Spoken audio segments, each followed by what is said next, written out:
Hello students.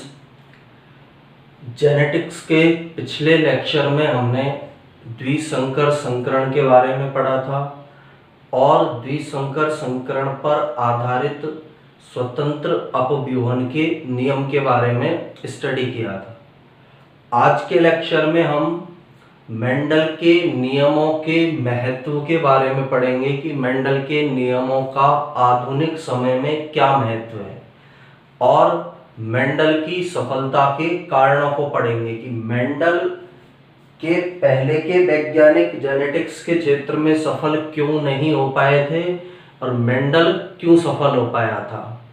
तो सबसे पहले हम मेंडल के नियमों का महत्व पढ़ते हैं। इनमें पहले सभी नियमों का मिक्स महत्व है, उसके बाद इसका जो सेकंड डी संयोजन का नियम है उसके कुछ इंपॉर्टेंट महत्व है, उनकी स्टडी करेंगे। पहला महत्व मेंडल के नियमों का। मेंडल के प्रयोगों के आधार पर वैज्ञानिकों ने संकरण प्रक्रिया द्वारा सजीवों में प्रभावी और अप्रभावी लक्षणों का पता लगाया है। यानी मेंडल ने पहला नियम दिया था प्रभाविकता का नियम। तो प्रभाविकता के नियम में उसने ये बताया था जो लक्षण F1 पीढ़ी में अपना प्रभाव दिखाता है उसे प्रभावी लक्षण कह सकते हैं, या जो लक्षण विषम युग्मजीय अवस्था में भी अपना प्रभाव दिखाता है उसे प्रभावी लक्षण कहते हैं। तो उस नियम के आधार पर वैज्ञानिकों ने अनेक जीवों के अंदर संकरण प्रक्रिया करवाई है और उसके द्वारा जीवों में पाए जाने वाले प्रभावी और अप्रभावी लक्षणों का पता लगाया है कि जीवों के अंदर कौन से लक्षण प्रभावी है और कौन से लक्षण अप्रभावी है। सेकंड, संकरण विधि द्वारा विभिन्न वंशों में उपस्थित अच्छे लक्षणों को एक वंश में लाया गया है।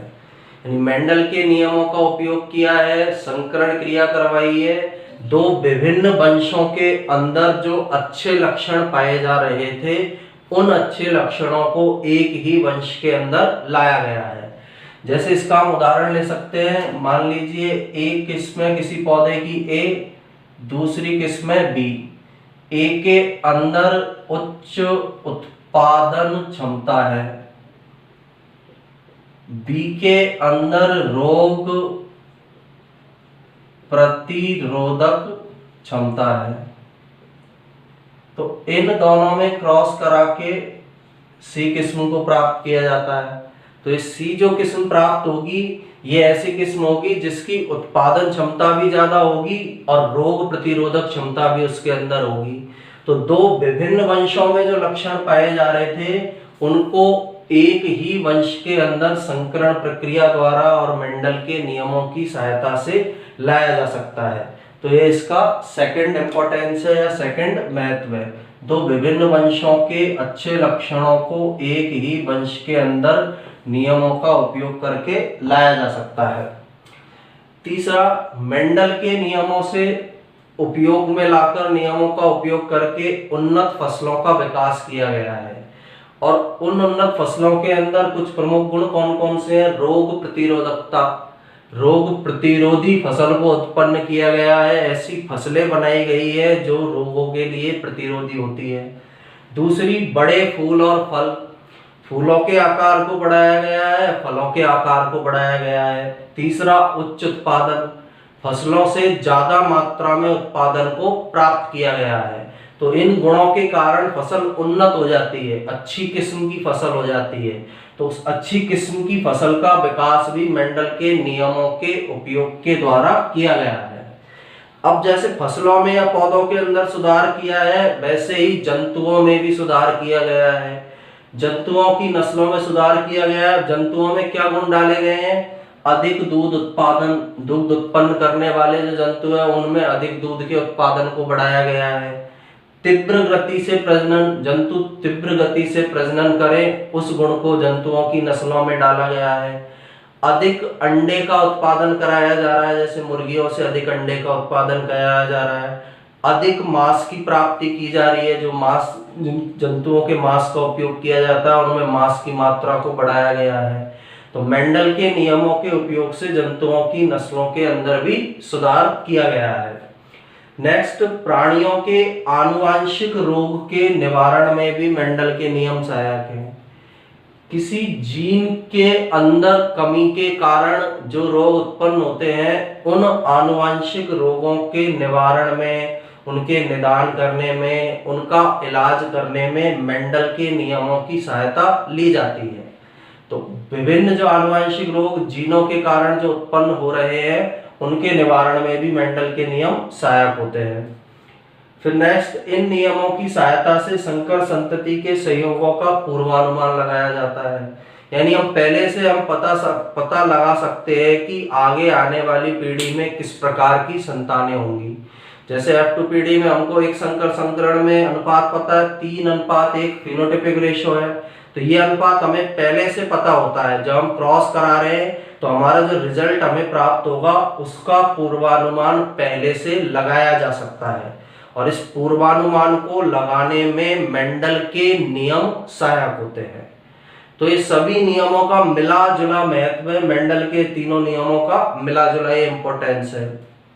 इसके अलावा जो विसंयोजन का नियम है उसके भी कुछ महत्व होते हैं। उनमें सबसे पहला महत्व है, इससे जीन संकल्पना की पुष्टि होती है। अब जीन संकल्पना क्या है? जीन संकल्पना कहती है कि प्राणी में जो जीन है वही उसके लक्षणों का निर्धारण करते हैं। मेंडल ने भी यही बताया कि हर प्राणी के अंदर कारक पाए जा रहे हैं और उन कारकों के द्वारा लक्षणों का निर्धारण किया जा रहा है। विसंयोजन के नियमों में भी युग्मक या जीन एक दूसरे से अलग अलग होते हैं, तो इस कारण जीन संकल्पना की पुष्टि इस नियम से होती है। इसी नियम से पता चलता है कि जीवों में प्रत्येक लक्षण जीन द्वारा नियंत्रित होता है। जैसे पौधा लंबा है, कैपिटल टी जीन के कारण है, पौधा बौना है, स्मॉल टी जीन के कारण है। तो इससे हमें पता चलता है विसंयोजन के नियम से कि जीव के अंदर प्रत्येक लक्षण का नियंत्रण जीन के द्वारा किया जाता है। स्मॉल टी होगा तो पौधा बौना होगा, कैपिटल टी होगा तो पौधा लंबा होगा। तो हर लक्षण का निर्धारण जीन के द्वारा किया जा रहा है, वो हमें विसंयोजन के नियम से पता चलता है। तीसरा, इससे पता चलता है प्रत्येक जीन के 2 युग्म विकल्पी होते हैं जो एक जोड़ी विपर्यासी लक्षणों का नियंत्रण करते हैं। थर्ड, जिससे हमें पता चलता है कि हर जीन के अंदर 2 युग्म विकल्पी पाए जाते हैं। जैसे एक कैपिटल टी है, दूसरा स्मॉल टी है। तो ये 2 युग्म विकल्पी जो है एक जोड़ी विपर्यासी लक्षणों का नियंत्रण करते हैं। जैसे कैपिटल टी वाला तो लंबेपन का नियंत्रण करेगा, स्मॉल टी वाला जो जीन है वो कौन से लक्षण का नियंत्रण करेगा? बौनेपन के लक्षण का।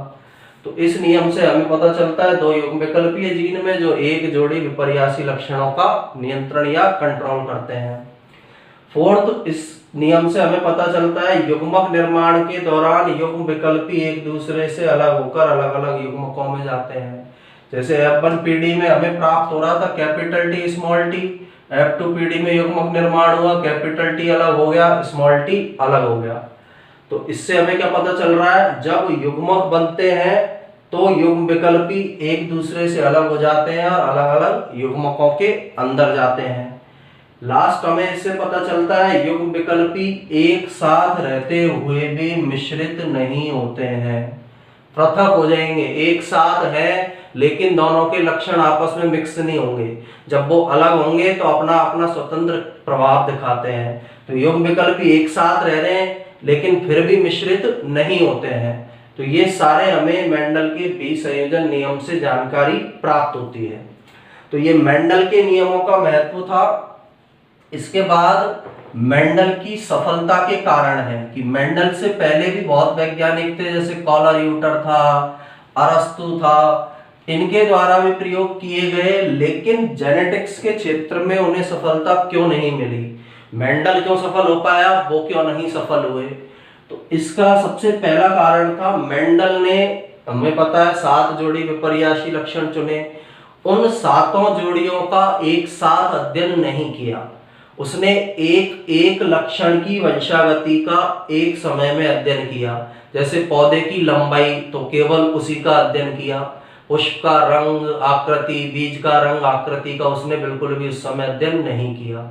एक समय में एक ही लक्षण की वंशागति का अध्ययन किया था, इसलिए मेंडल सफल हुआ। जबकि इससे पहले के जो वैज्ञानिक थे उन्होंने एक साथ सभी लक्षणों की वंशागति का अध्ययन किया था, इसलिए वो सफल नहीं हो पाए। सेकंड, शुद्ध गुणों वाले समयुग्मजी पौधों का उपयोग किया। जब ये क्रॉस कराता था तो समयुग्मजी पौधे जैसे कैपिटल टीटी और स्मॉल टीटी, इन समयुग्मजी पौधों का यह उपयोग करता था। इसने अपने प्रयोगों में शुद्ध गुणों वाले समयुग्मजी पौधों का उपयोग किया। प्रयोग के स्टार्टिंग में इसने कभी भी इस तरह के विषम युग्मजी पौधों का उपयोग नहीं किया था, जबकि अन्य वैज्ञानिकों ने विषम युग्मजी पौधों का उपयोग कर लिया, इसलिए उन्हें सही परिणाम नहीं मिले थे। तीसरा, अपने प्रयोग F2 और F3 पीढ़ी तक किए और उनका रिकॉर्ड रखा। अपने जो एक्सपेरिमेंट है उसको इसने F1 पीढ़ी के बाद F2 तक किया, किसी एक्सपेरिमेंट को F3 पीढ़ी तक किया, और जो भी परिणाम इसको प्राप्त हुए उसने इन्हें लिखकर रखा, एक रिकॉर्ड के रूप में रखा, जिससे इसे आगे आने वाले प्रयोगों में सहायता मिली। आगे आने वाले प्रयोगों का वो विश्लेषण कर पाया, उस रिकॉर्ड के आधार पर उन प्रयोगों को वो अच्छे से समझ पाया। फोर्थ इसका रीजन था मेंडल की सफलता का मटर का पौधा चुना। मटर के पौधे चुनने के कारण हम पहले पढ़ चुके हैं। फिफ्थ इसका रीजन था इसने स्टैटिक्स का यूज किया, सांख्यिकी का यूज किया, अनुपात के रूप में अपने प्रयोगों के परिणामों को रखा। तो ये कुछ कारण थे, बेसिक कारण, जिनकी वजह से मेंडल को सफलता मिली और इससे पहले के वैज्ञानिकों को सफलता नहीं मिली थी। तो आज के लेक्चर में हमने मेंडल के नियमों का महत्व पढ़ा है और मेंडल की सफलता के कारण पढ़े हैं। इसके भी नोट्स बनाने के लिए आप इसका स्क्रीनशॉट ले सकते हैं।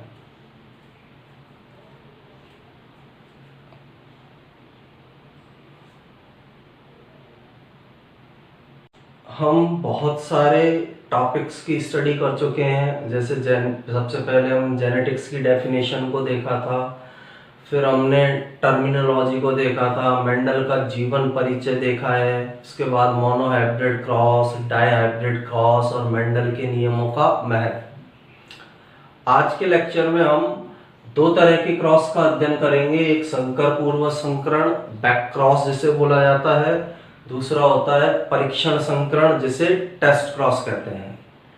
इसमें सबसे पहले संकर पूर्वज संकरण या बैक क्रॉस के बारे में हम स्टडी करेंगे।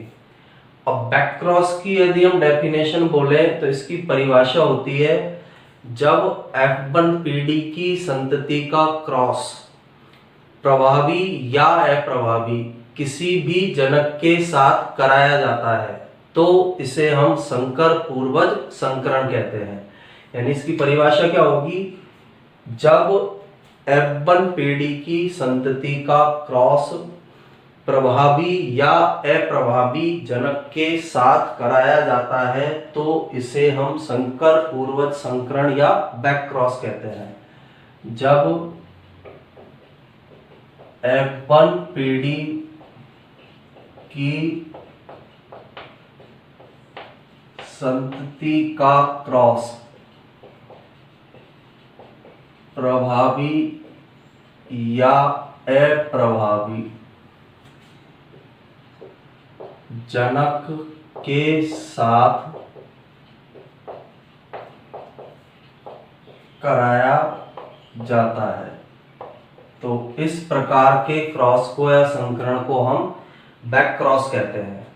अब इसे समझने के लिए हम एक एग्जांपल लेते हैं। जैसे पेरेंटल जनरेशन है हमारी, लंबे पौधे, और इनका क्रॉस किसके साथ करा रहे हैं हम, बौने पौधे के साथ, जो हमने मोनोहाइब्रिड क्रॉस के अंदर कराया था।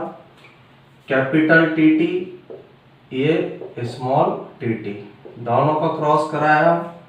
दोनों के क्रॉस से F1 जनरेशन प्राप्त होगी, कैपिटल टी स्मॉल टी। यहाँ पौधे लंबे होंगे, विषम युग्मजी लंबे पौधे हमें प्राप्त होते हैं। ये हम एक संकर संकरण में पढ़ चुके हैं। अब ये जो F1 पीढ़ी में हमें पौधे प्राप्त हुए हैं, इनका क्रॉस प्रभावी या अप्रभावी जनक के साथ कराने की क्रिया बैक क्रॉस कहलाएगी।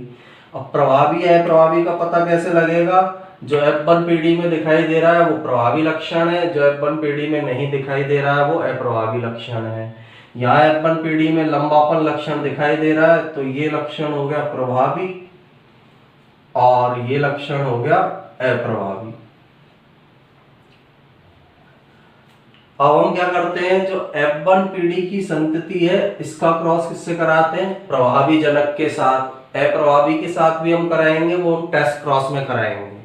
तो इसका क्रॉस हमने इसके साथ कराया, यानी कैपिटल टी स्मॉल टी, इसका क्रॉस कराया कैपिटल टी। ये F1 पीढ़ी है, ये जनक पीढ़ी है, हम लिख देते हैं ये कौन सी पीढ़ी है, F1। ये कौन सी पीढ़ी है, पेरेंटल जनरेशन का भी कौन सा जनक है, यह प्रभावी जनक। अब इन दोनों में क्रॉस कराया, वही गैमेट्स बनेंगे जैसे ऊपर गैमेट्स बने थे, आपस में मिलेंगे। अब यहाँ पर जो युग्मक है वो दो प्रकार के बनेंगे, कैपिटल टी और स्मॉल टी। यहां से जो गैमेट बनेंगे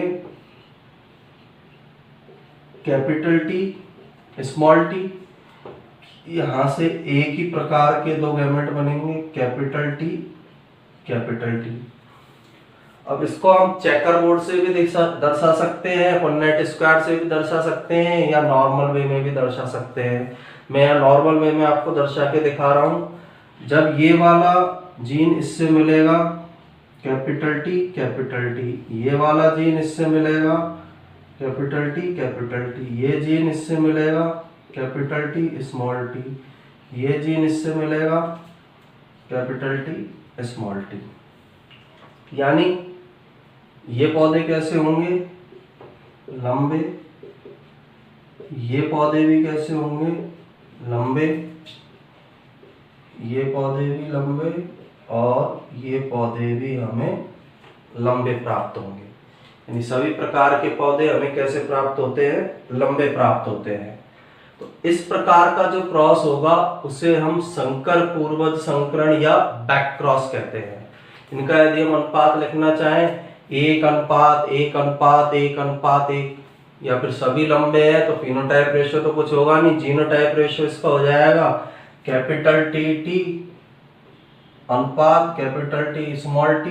2 बार है, 2:2 काट देंगे इनको तो 1:1। 1:1 में हमें जीनोटाइप रेशियो इसमें प्राप्त होता है। तो इस प्रकार का क्रॉस जिसमें हम F1 पीढ़ी की संतति का संकरण प्रभावी जनक के साथ करा रहे हैं या अप्रभावी जनक के साथ करा रहे हैं, तो उसे संकर पूर्वज संकरण या बैक क्रॉस के नाम से जाना जाता है। उसे हम संकर पूर्वज संकरण या फिर बैक क्रॉस कहेंगे। इसी प्रकार का एक क्रॉस होता है टेस्ट क्रॉस, परीक्षण संकरण जिसे बोला जाता है, जिसमें हम F1 पीढ़ी की संतति का संकरण अप्रभावी जनक के साथ कराते हैं। तो हम हमारा नेक्स्ट टॉपिक पढ़ते हैं टेस्ट क्रॉस या फिर परीक्षण संकरण।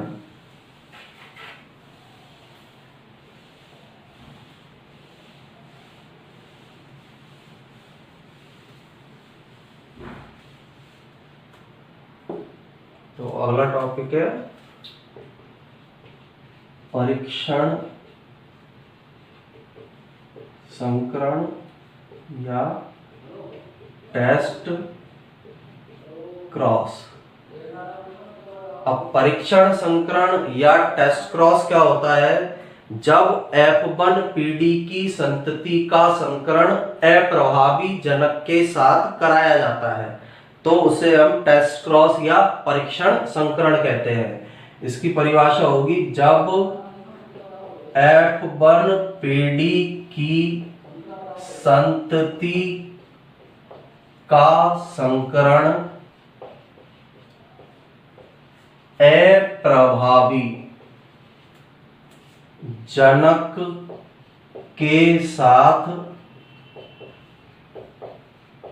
कराया जाता है तो इसे परीक्षण संकरण या टेस्ट क्रॉस के नाम से जाना जाता है।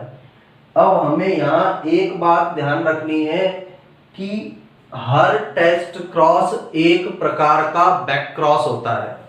हर परीक्षण संकरण एक प्रकार का संकर पूर्वज संकरण होता है, क्योंकि हमने संकर पूर्वज संकरण की परिभाषा में बोला है प्रभावी या अप्रभावी से कराया जाता है तो उसे संकर पूर्वज संकरण कहते हैं। यहाँ हम अप्रभावी से करा रहे हैं, इसलिए हर टेस्ट क्रॉस एक बैक क्रॉस होता है, लेकिन हर बैक क्रॉस एक टेस्ट क्रॉस नहीं होता है।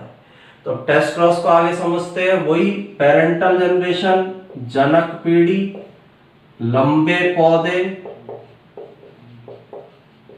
और लंबे पौधे का क्रॉस हमने कराया कौन से पौधों के साथ? बौने पौधे के साथ। लंबे पौधे का जीनोटाइप टीटी, बौने का स्मॉल टीटी। दोनों के क्रॉस कराने पर F1 जनरेशन मिलेगी, कैपिटल टी स्मॉल टी। लंबे विषम युग्मजी पौधे इसके अंदर प्राप्त होंगे।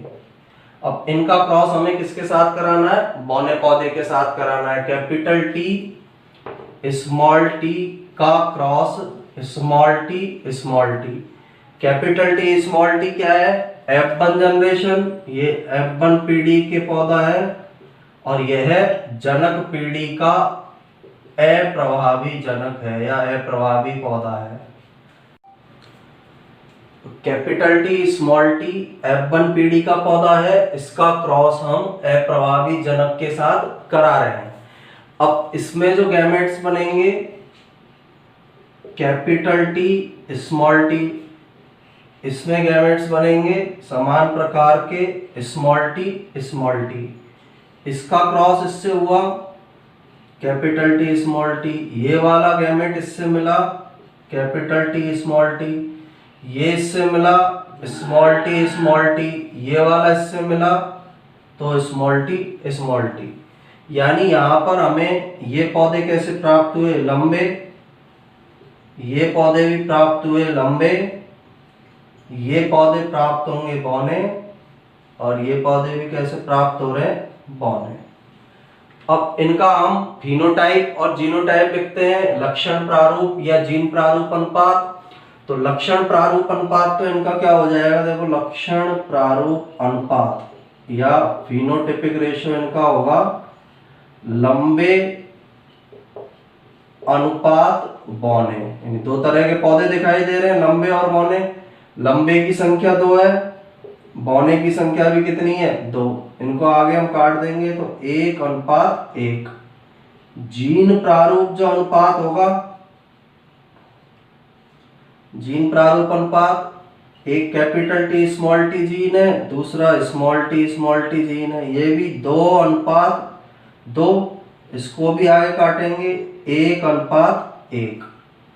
तो टेस्ट क्रॉस या परीक्षण संकरण में हमें लक्षण प्रारूप और जीन प्रारूप अनुपात समान प्राप्त होता है। 1:1 लक्षण प्रारूप अनुपात है, 1:1 ही कौन सा अनुपात है? जीन प्रारूप अनुपात इसके अंदर पाया जाता है। और इस टेस्ट क्रॉस का उपयोग कहां किया जाता है? कोई अज्ञात जनक समयुग्मजी है या विषम युग्मजी है,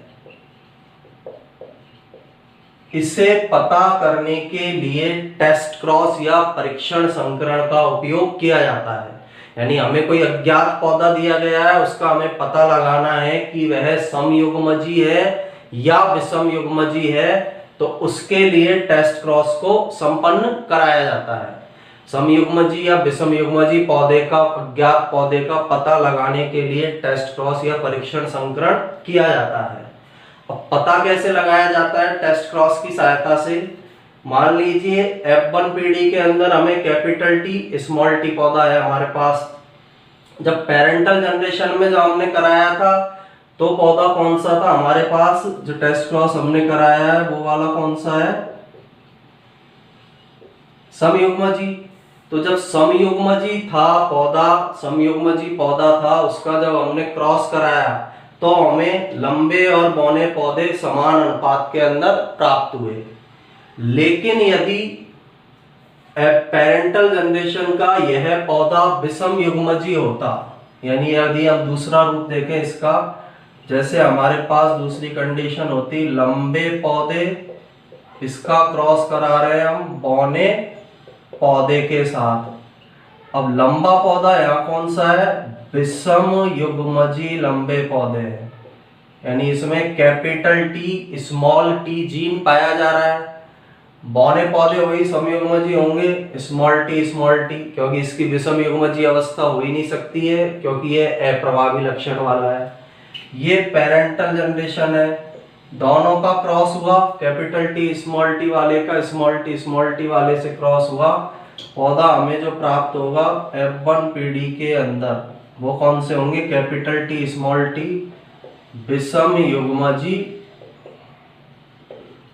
लंबे पौधे हमें प्राप्त होंगे। विषम युग्मजी लंबे पौधे प्राप्त हुए हैं, इन विषम युग्मजी लंबे पौधों का क्रॉस हमने उसके साथ करा लिया और हमें परिणाम 1:1 प्राप्त हुआ था। अब यदि हमें मान लीजिए कोई व्यक्ति आपको मिलता है और आपसे कहता है एक पौधा दे दिया कि इससे पता लगाइए कि यह समयुग्मजी पौधा है या विषम युग्मजी पौधा है, तो हम क्या करेंगे, जो पौधा जिसने दिया है अब वो समयुग्मजी है या विषम युग्मजी है उसका पता लगाने के लिए टेस्ट क्रॉस कराएंगे।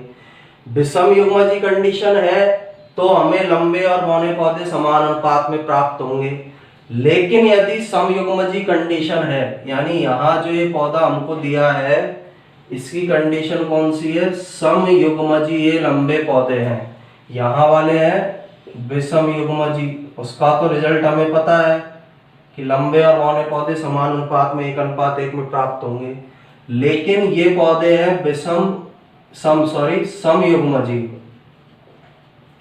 तो समयुग्मजी पौधा है, इसका क्रॉस करा के देखते हैं हम, इसका क्रॉस इससे कराएंगे, कैपिटल टी स्मॉल टी, दो प्रकार, एक ही प्रकार के दो गैमेट, यहाँ भी एक ही प्रकार के दो गैमेट बन गए। इसका क्रॉस इससे कराया कैपिटल टी स्मॉल टी, इसका क्रॉस इससे कराया कैपिटल टी स्मॉल टी, इसका क्रॉस इससे कराया कैपिटल टी स्मॉल टी, इसका क्रॉस इससे कराया कैपिटल टी स्मॉल टी। तो यहां पर हमें सभी पौधे लंबे प्राप्त होते हैं,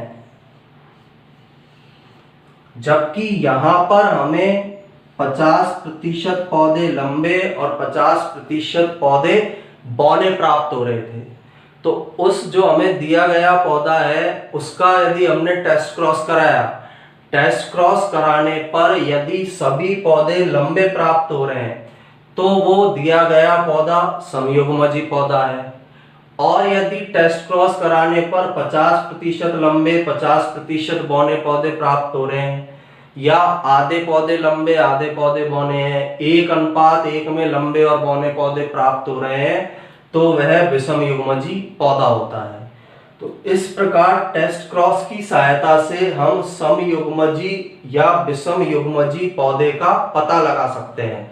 जो अज्ञात पौधा है उसका क्रॉस जनक पीढ़ी के साथ कराते हैं, जनक पीढ़ी के अप्रभावी जनक के साथ कराते हैं, और उसका क्रॉस कराकर हम समयुग्मजी अवस्था का या विषमयुग्मजी अवस्था का पता लगा सकते हैं कि दिया गया पौधा समयुग्मजी है या विषमयुग्मजी है। यदि पौधा समयुग्मजी है तो F2 पीढ़ी के अंदर या टेस्ट क्रॉस कराने पर हमें सभी पौधे लंबे प्राप्त होंगे, और यदि पौधा विषमयुग्मजी है तो आधे पौधे लंबे और आधे पौधे बौने प्राप्त होते हैं। तो इस प्रकार से टेस्ट क्रॉस का उपयोग समयुग्मजी या विषमयुग्मजी अवस्था का पता लगाने में किया जाता है। इसका भी आप स्क्रीनशॉट लेकर इसके नोट्स बना सकते हैं।